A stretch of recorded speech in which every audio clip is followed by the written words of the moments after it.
맘 읽어주는 스님이랑.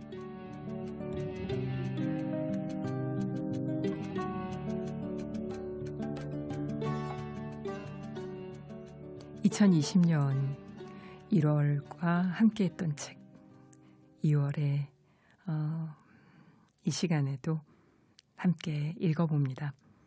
고전평론가 고미숙 선생님의 글쓰기 특강, 읽고 쓴다는 것, 그 거룩함과 통쾌함에 대하여. 언젠가 유재석 씨가요, 지난해 연예 대상에서 상을 받은 후배들에게 이런 말을 하는 걸 들었어요. 너네들 잘 돼서 참 좋다. 잘 견뎌냈다. 이렇게요. 좀 비슷했나요? 그들뿐만 아니라 우리도 지금 견뎌내는 시간 속에 있죠. 견뎌낸다는 것, 개개인마다 다 다른 결일 것입니다. 우리 사회 전체가 무언가를 견뎌내야 하는 시간을 보내고 있는 것 같아서 한켠 가슴이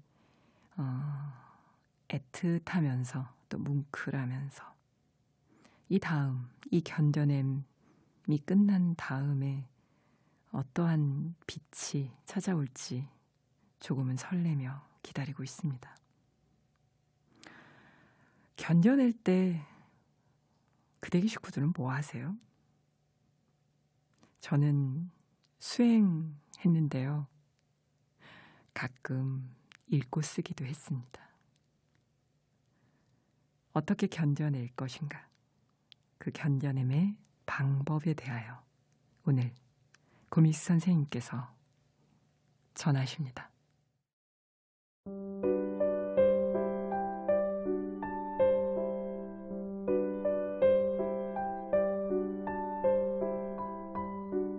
부의 새로운 척도, 책과 유머.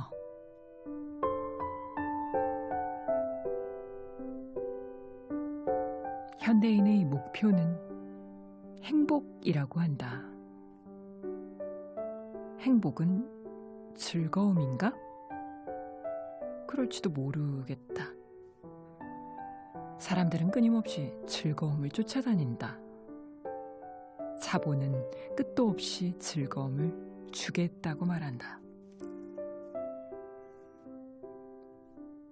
그런데 그것을 쫓다 보면 어느새 즐거움은 쾌감이 되고 중독이 된다. 중독이란 무엇일까? 황홀경에 빠지는 것? 황홀하다는 건 뭘까? 정신을 놓고 무아지경에 이르는 것이다. 자아를 그렇게 고집하면서 또 그렇게 자신을 잊고 싶어 하다니, 이보다 더 아이러니한 일도 없다. 황홀경에 이르는 길은 두 가지가 있다.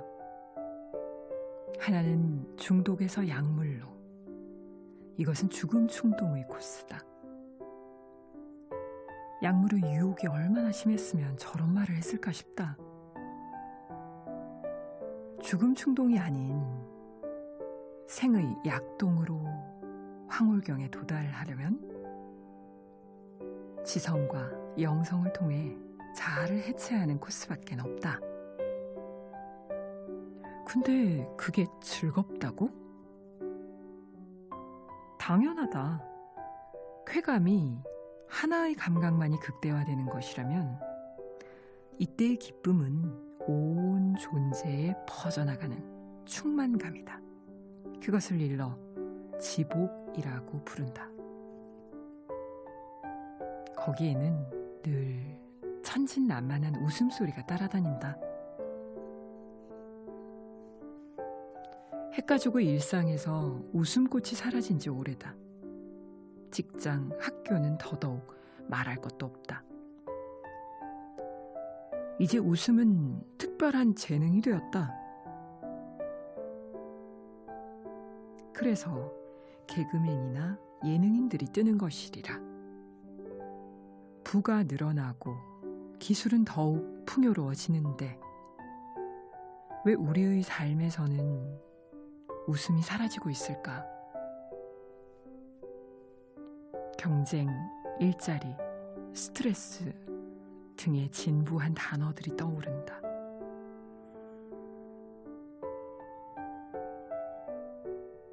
그래서 이 모든 것들이 해결될 때까지 기다려야 하나? 아니다. 이제 삶의 질을 따질 때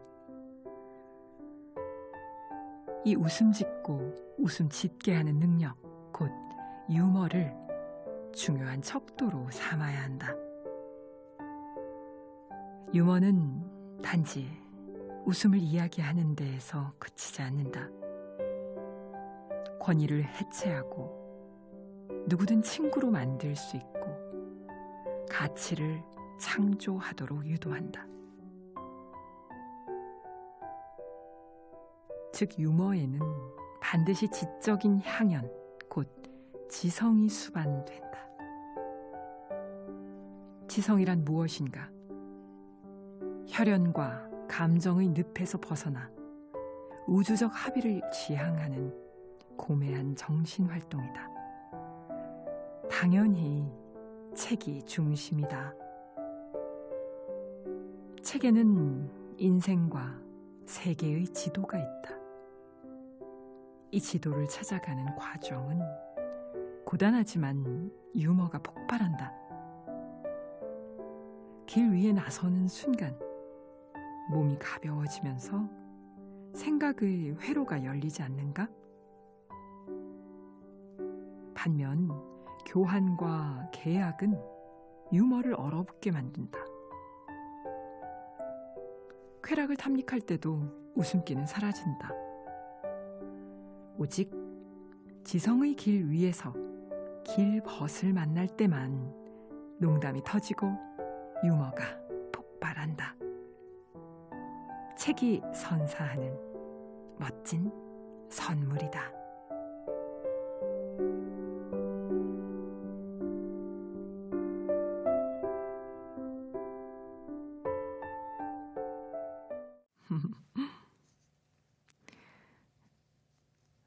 어떤 게 잘 사는 걸까요? 부의 새로운 척도가 생겼네요. 바로 지성과 유머입니다. 근데 이게 유머 말이에요. 유머 이거. 요게 참 재밌는 물건입니다. 어쩌면은 약동하는 생명의 본체죠. 제가 BTN 이렇게 들어올 때뿐만 아니라 어느 회사나 어디 이렇게 좀 이렇게 층층시야로 굉장히 상명하복 간의 관계 속에서 굉장히 체계화된 그런 조직 속에 들어가게 되면요. 그 엘리베이터 있죠. 거기 딱 타보면 느껴져요. 여러 사람들이 타는데 주로 많이 웃고 이렇게 인사도 잘하고 되게 부드러운 표정으로 대하시는 분들은 주로 보면 말단 직원분들이세요. 그리고 주로 이렇게 얼굴이 딱 굳어져가지고 절대 웃으면은 권위가 떨어질 거라고 이렇게 불안해 하시는 듯한 그런 분들은 주로 이렇게 상관이신 분들이 그렇더라고요. 우리 BTN은 안 그런데요. 예, 다른 조직들을 이렇게 가보면 대체로 그렇습니다. 근데 정말 아름다운 컨텐츠를 다루고 있고 더 많은 사람들을 행복하게 해주려고 이렇게 나누기 위해서 하는 일들일 텐데, 그 조직에서 하는 일이.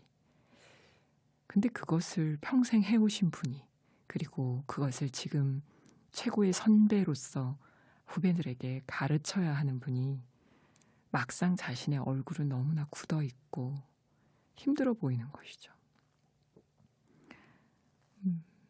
약동하는 생명의 본체에서 멀어져서 그렇습니다. 어떠세요? 여러분은 행복하세요?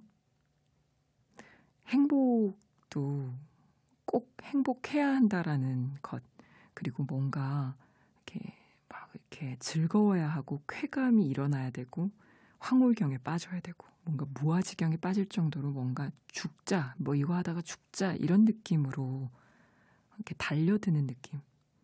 즉 알아차림이 살아있지 않은, 평정심이 살아있지 않은 그러한 치우쳐진 즐거움을 만끽하는 것.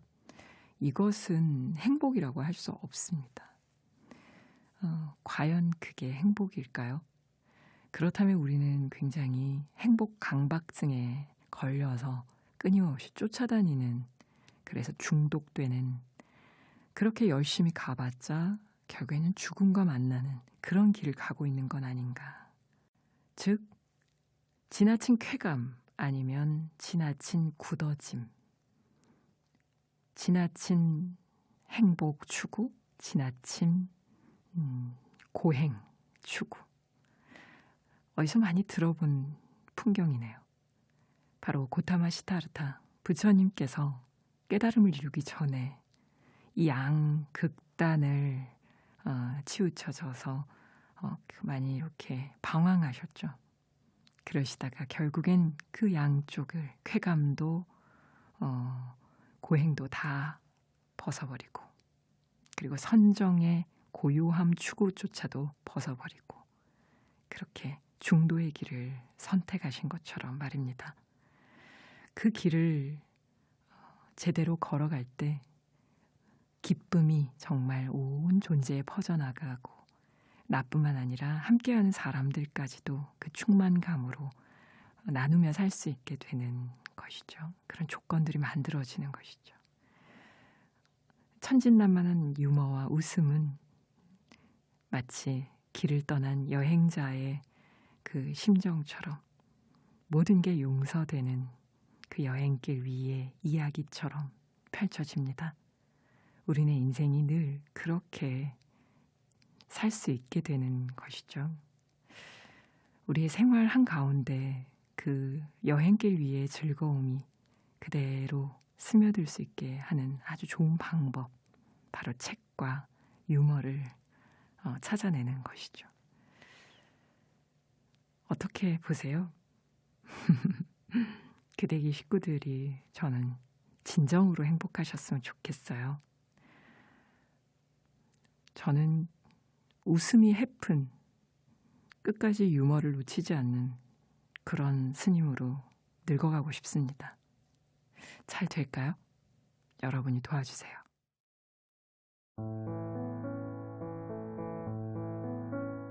21세기 문명의 비전, 소유에서 증여로.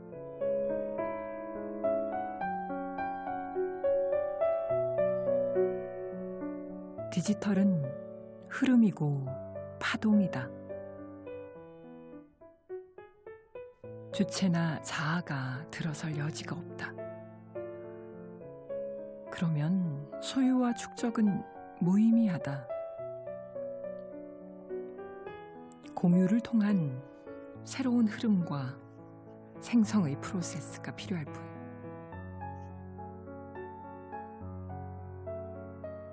그래서 존재 자체가 증여가 되는 상황이 펼쳐진다. 저 현자들이 하는 공통적인 이야기가 있다. 카렌 암스트롱의 말을 빌리면 자비와 공감이 그것이다. 그것만이 전 지구를, 나아가 전 우주를 연결할 수 있다는 것이다. 그것만이 자연의 법칙이자 신의 뜻이라는 것이다. 그렇다면 인간도 그 길을 가야 한다. 그게 가장 거룩하고 통쾌한 일이니까.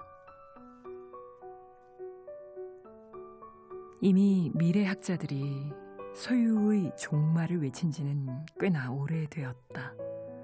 4차 산업혁명의 도래와 같이 공유경제가 정치경제학의 중요한 프레임으로 떠오른 것도 같은 이치다.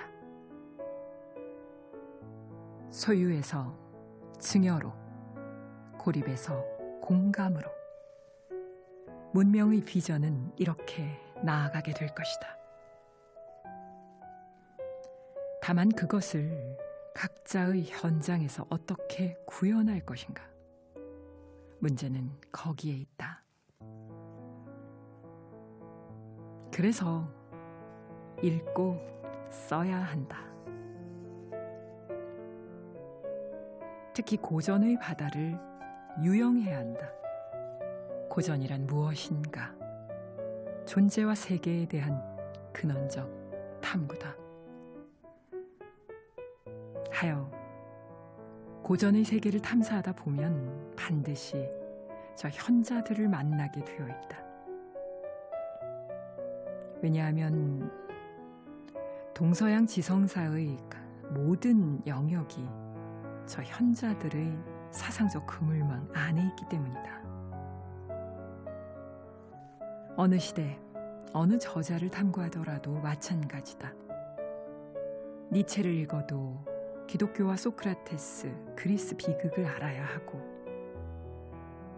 연암을 읽어도 양명과 주자, 그리고 공자를 만나게 되어 있다. 정치 경제학이나 자연과학, 예술, 인류학 다 마찬가지다. 그 어떤 알의 여정도 축의 시대의 현자들로 이어진다. 그들이 설파한 자비와 공감이라는 메시지와 필연코 마주치게 된다. 그 지혜의 파동에 접속하는 것이 곧 읽기와 쓰기다.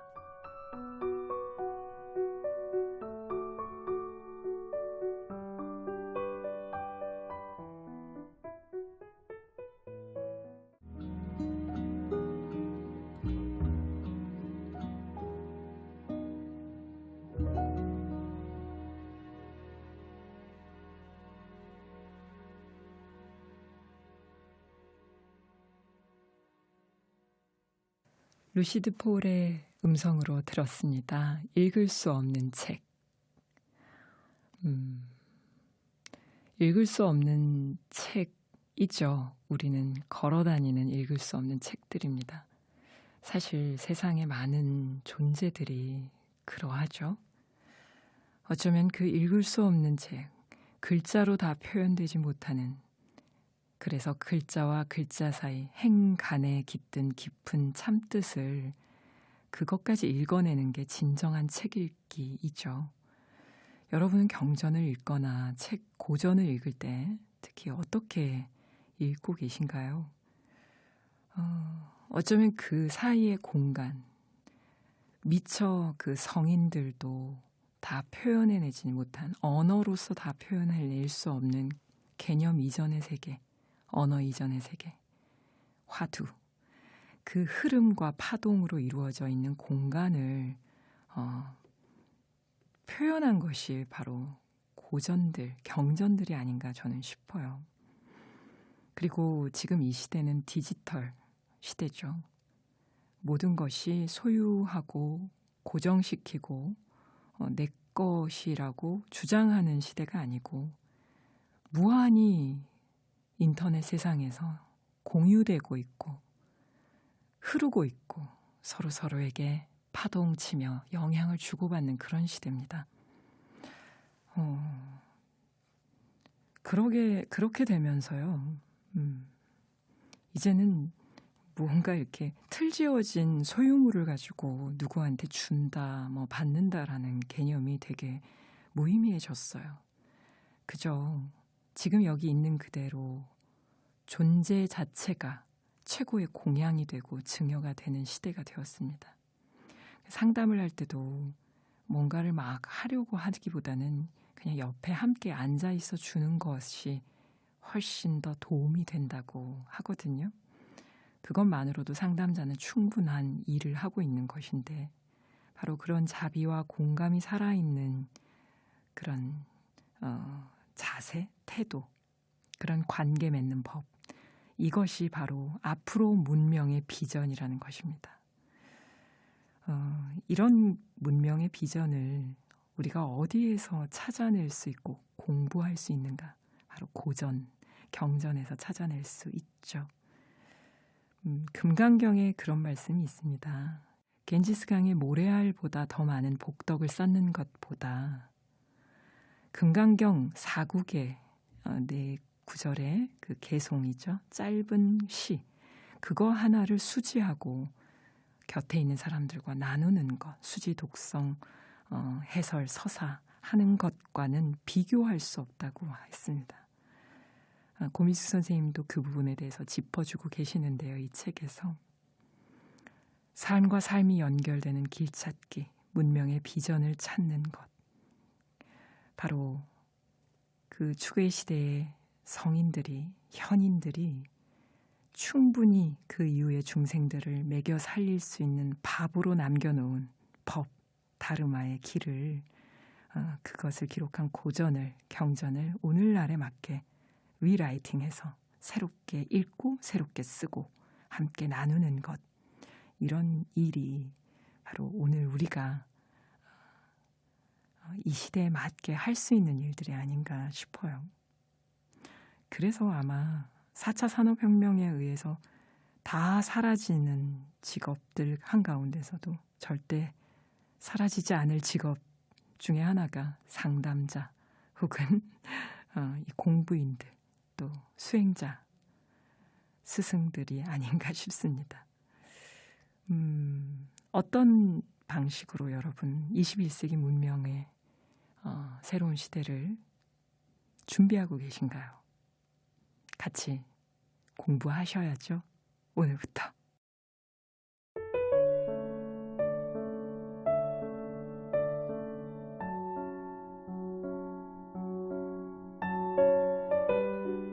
디지털 노마드. 글쓰기는 미래다.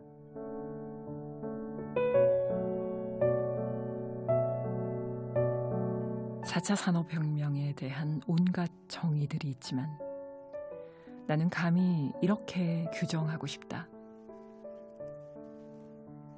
백수가 100세 사는 세상.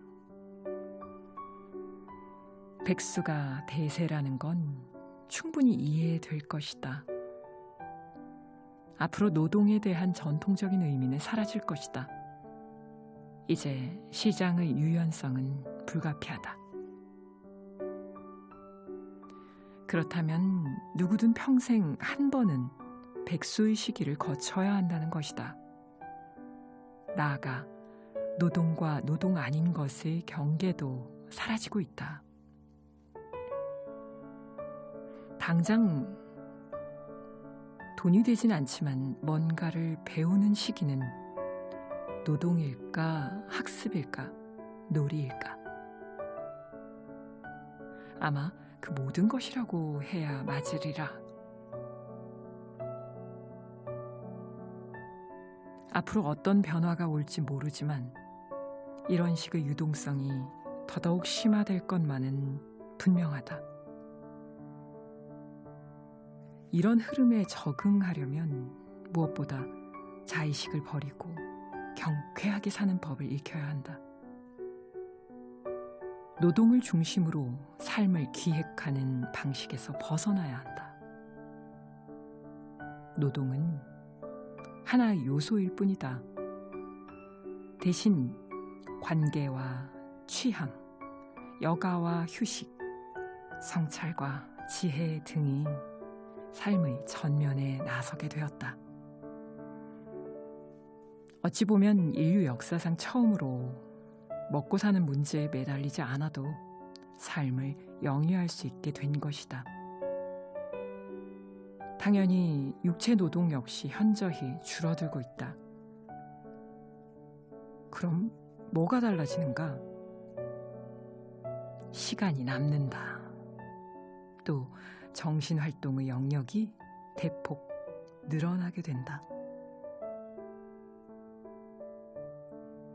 정신활동이란 앞에서 말한 여행, 놀이, 유흥, 레저, 감각적 즐거움을 위한 각종 아이디어 등도 포함될 것이지만 이성이나 논리, 지성과 영성 같은 심오한 활동도 포함된다.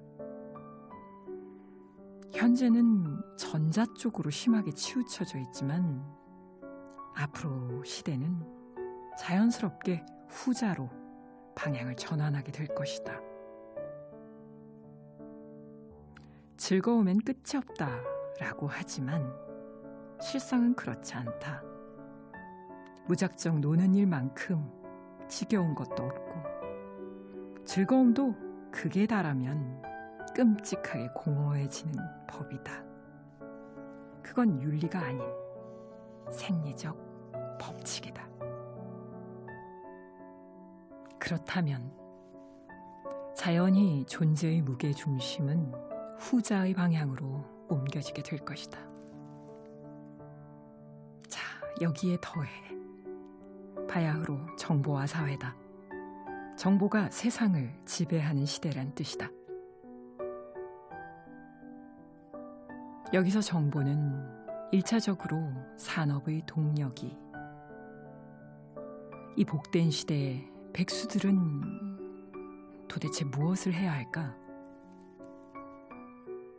당연히 지성의 바다를 유영해야 한다.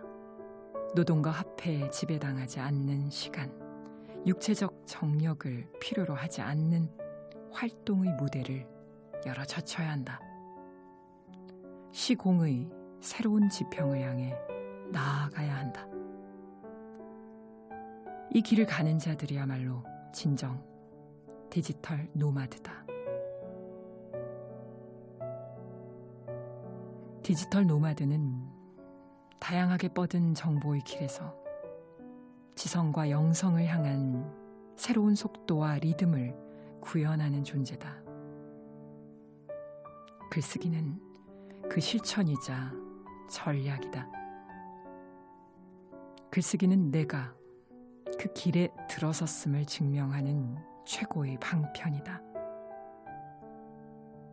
언어를 창조하고 스토리를 구성하고 사건을 편집하고 그 어떤 활동보다 역동적이다.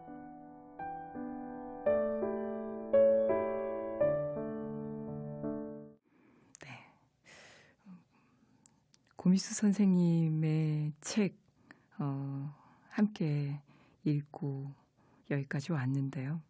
마지막으로 이렇게 장식해 주신 이야기는 디지털 노마드 이야기였습니다.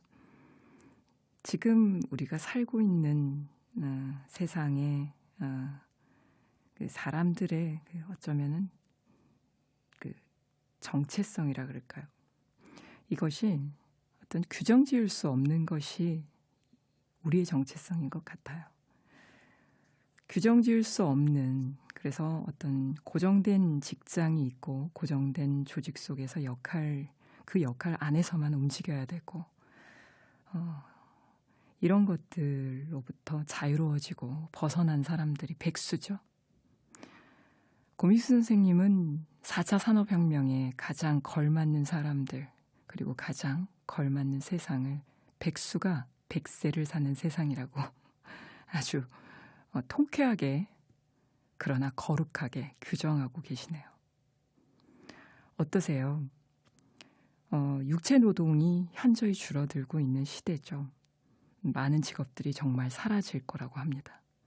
이제 이 남는 시간들, 거의 모든 일들을 AI가, 로봇이 대신하게 되는 시대에 우리는 무엇을 해야 할까요? 우리를 구성하고 있는, 존재를 구성하고 있는 수많은 요소들 중에 그 수많은 욕망, 욕구, 필요들, 그뿐만 아니라 지성과 영성까지 그 전체를 통합하는 방향으로 우리의 활동 무대를 넓혀가야 하지 않을까 싶어요. 이 무한대와 접속되는 그 무한한 가능성으로 이어지는 이 백수들이 어떻게 그 틀지어진 세상 속에, 그 조직 속에 가두어지는 삶을 살 수 있겠습니까? 이제는 이 백수들이 제 역할을 다할 그런 시대가 오고 있습니다. 오늘 고미수 선생님 책 마지막 시간이에요. 저는 이 책을 쭉 같이 읽어오면서 이런 작은 실천 강령이랄까요? 이런 게 생겼습니다. 핵가족이라는 작은 틀에서 벗어나는 것, 그것을 불교계로 가져온다면 우리 절이라는 틀, 또 우리 종파라는 틀, 우리 종단이라는 틀, 인간이라는 틀, 그래서 나머지 모든 생명들을 지배할 수 있다라고 착각하는 이러한 금강경의 말씀 같은 그런 인상의 그룹짓기에서 좀 벗어나는 것이 4차 산업혁명에 걸맞는 우리가 나아갈 바, 살아갈 바가 아닌가 싶습니다. 진정한 디지털 노마드를 꿈꾸면서 우리 그대기 식구들의 삶에도 이 책이 작은 잔잔한 파문을 일으켜 보기를 발언하며 읽어드렸습니다. 이 좋은 책, 먼 비전까지 내다보고 써주신 이 책을 우리에게 선물처럼 올해 초에 이렇게 가져와 주신 우리 고미수 선생님께 감사의 인사를 보냅니다. 그리고 앞으로 건강하시고 듣고 계실까요? 오늘 함께한 시간 어떠셨습니까? 다음 시간 목요일부터는 새로운 책으로 여러분 곁에 다가오겠습니다.